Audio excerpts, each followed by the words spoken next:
choisi un nouveau pasteur. Il m'a dit, bon, ils se sont rassemblés. Et le comité était, l'ensemble du comité était unanime pour proposer une personne. Ils ont présenté ça à l'église pour décider. Et l'église aussi, dans sa grande majorité, ils ont accepté, ils ont voté pour. Nous ne pouvons que remercier Dieu pour tout cela. Tant que les gens ils peuvent se mettre ensemble, le comité ensemble, l'église ensemble, nous ne pouvons qu'accepter ça parce que c'est le principe. Et prier pour eux. Parce que quelque chose qui se fait avec l'unité, dans l'unité, le comité, l'unité, l'église dans son ensemble, ils disent, nous sommes d'accord, nous ne pouvons que prier pour eux. Ils ont cherché la paix, ils ont cherché l'amour, ils ont cherché l'unité. Alors Dieu pourra les aider dans d'autres choses qu'ils doivent faire.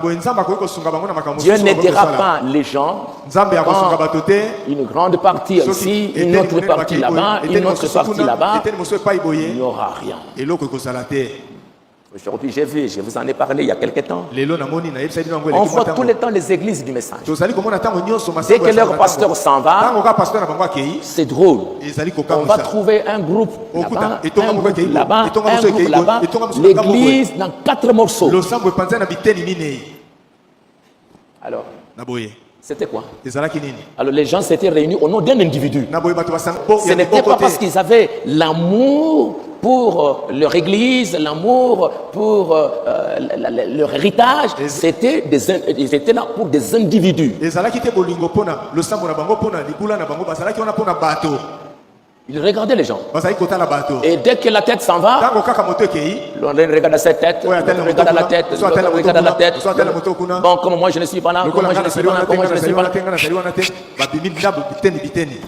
C'est ça les églises du message. Et j'entends tout ça tout le temps, partout. C'est regrettable. Je me demande si les gens comprennent le message. Qu'est-ce qu'on fait? Mais le prophète dit, quand les gens se mettent ensemble, sont unis, ils font quelque chose, Dieu va les aider. S'il y a des erreurs, c'est dans cette unité-là, c'est dans cette paix-là que Dieu va les aider. Mais Dieu ne va pas vous aider. Chacun a son idée, chacun il a sa pensée, chacun il a sa conception, et vous allez demander à Dieu. La Bible dit, et Frère Branham parle encore dans l'harmonie de l'unité. Il dit au temps de Babel, la Bible dit, les gens étaient unis. Ils avaient un même langage. Ils étaient au même endroit. Et ils ont dit, nous allons faire ceci.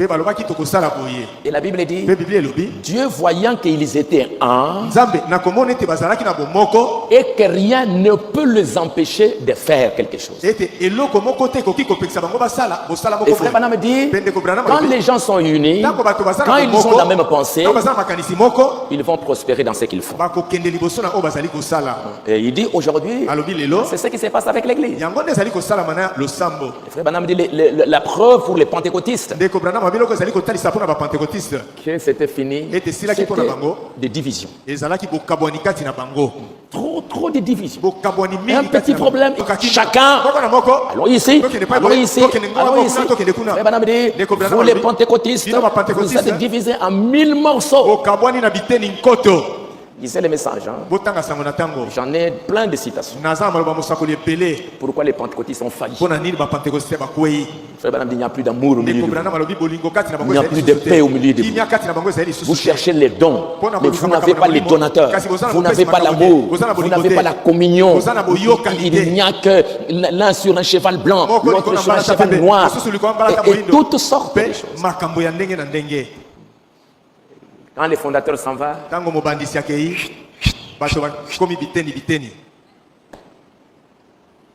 quand Dioka va mourir,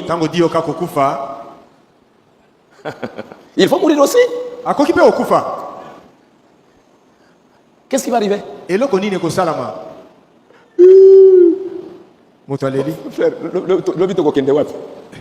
Mon frère, demain nous irons où? Allons un peu sur l'internet. Et moi je vais vous regarder de l'autre côté. C'est le travail que j'ai fait toutes ces années. Alors, l'amour, c'est la chose la plus précieuse. Rechercher la paix, la communion et l'amour, c'est plus grand que la connaissance. Vous me suivez? Et la Bible dit, vous pouvez avoir toute la connaissance de tous les mystères de Dieu. Si vous n'avez pas l'amour, c'est zéro. Vous avez la connaissance de tous les mystères. Ça. Mais dans les cœurs là, pas d'amour.